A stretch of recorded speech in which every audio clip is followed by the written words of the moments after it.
COVID-19 continues to evolve here in Minnesota. We're well into a week into the social distancing that businesses and schools have required. Having to stay home and travel less can present a lot of challenges, and there's parents out there with questions about what healthcare needs that they can still continue to take care of during this crisis. So Dr. Gigi Chawla, Chief of Pediatrics at Children's Minnesota, is here with us today to answer some of those questions. Thanks so much for coming in today. Thanks for having me today. Yeah, so a lot of families, their checkups might be coming up, maybe their kids are due for shots. Is now the time? Can you still bring them in for those regular doctor appointments? Well, thanks for that question. Really important one. At Children's Minnesota, we are definitely prioritizing those visits in which kids are getting vaccinations, especially ones where kids are under the age of 2. Those well visits 2 and under, we consider essential visits, really because they're designed to make sure that we're tracking kids' development and making sure that they're healthy and aren't experiencing any health challenges for the future. That's also our time to really make sure that we get those kids those necessary vaccines. What will be really important is to make sure you call the clinic and make sure that the clinic that you are designated and planning to go to is a healthy clinic visit or a healthy clinic in general and not a sick clinic. So we're really dividing out care for kids at sick clinic sites and at healthy clinic sites. So of course these opportunities to get vaccines and healthy well child checks, we would want to happen at those healthy well clinics. It's been about a week and a half now with no school, and kids and parents and everyone are still trying to adjust to all of this time at home. Are there any concerns that you have when kids are spending so much time at home rather than at school? Yeah, I think the first concern that we have is really that, kids are getting cooped up, as all the grown-ups are too. And when they get cooped up, they tend to take a few more risks. And what we're really worried about is kids are going to do some crazy stuff and get injured. And that really is around, riding bikes, making sure that they've got those helmets on, they're running outside, they're jumping off of things. We really want to make sure that adults are having some extra supervision on kids to make sure that they're not going to get injured at this time. Skateboarding, all sorts of those things. Please wear a helmet.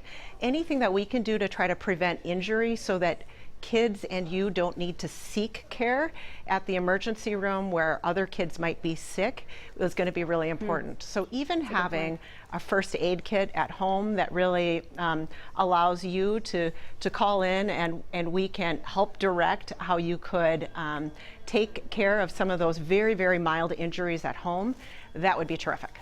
I know a lot of families are struggling with the idea of homeschooling their kids while at the same time perhaps having to work from home. What are some ways or the best ways you think that families can really support their kids knowing that this could be a pretty long break from school? Yeah, I think this is a tough one that every family is kind of, coming face to face with right now. And really I think the hallmark that's great for kids and probably great for adults too is keep a structure. Kids really thrive on structure. They need a consistent bedtime, a consistent wake-up time, a consistent meal time and plans. They need time to play and time to focus on homework. And so anything that you can do to really keep the structure that they had pre-COVID and lay it into what you're doing right now is going to be best in their best interest. Also understanding you might have to give yourself a little break every couple days on that one too. Absolutely. Dr. Gigi, we've gotten so many good questions from viewers coming in. I mean, literally one a minute there. And here's one that's pretty common. It's question 1 from Jennifer, and that is, should children that have divorced parents go between the two families during COVID-19? Yeah, Jennifer, thanks for the question. We are getting that question too, and I think people ask it out of every good intent for the child. And I think if I think about what the child really needs in this situation, thinking about kids right now from an international and national experience, we are seeing that kids who even come down with COVID have a mild respiratory illness and if it progresses to something more substantial, they are not being hospitalized for it. So it's certainly an outpatient type of process. They don't get overly sick. So with that in mind, and knowing how much kids need to have structure, if households have the situation where kids are going back and forth between households, the health of the child going back between two households, they can navigate that very well. It is in their best mental health and situation to go back and forth and have both parents involved in their care. So I would not let COVID-19 and the child's health be the determinant whether or not kids could go back and forth between households. We're dealing with that at our house too, trying to understand the balance of the physical health and the emotional health and which outweighs the other. Let's move on to question 2 from Darcy. Have there been any cases of infants or young children getting COVID-19? And what is the best way to protect them since they are constantly having their fingers in their mouths or they're rubbing their face on your own clothes? Yeah.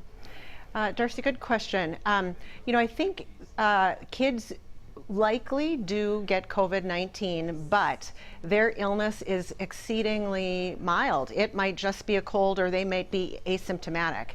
At this point, because we're not really testing and don't have that capability to have everybody have a test right now, we can't really say, how many toddlers or infants are getting COVID-19. But the question about how to keep kids safe is super, super good for all of those kids that have fingers and mouth and are touching every surface, on playgrounds and everything like that. The really important thing here is about hand washing and using sanitizer frequently. Okay, let's get right to question 3 from Jean, and that is, there are any statistics on whether people who vape or smoke are more likely to be affected by the COVID-19 virus? And could that be a reason why younger people are being affected by the virus?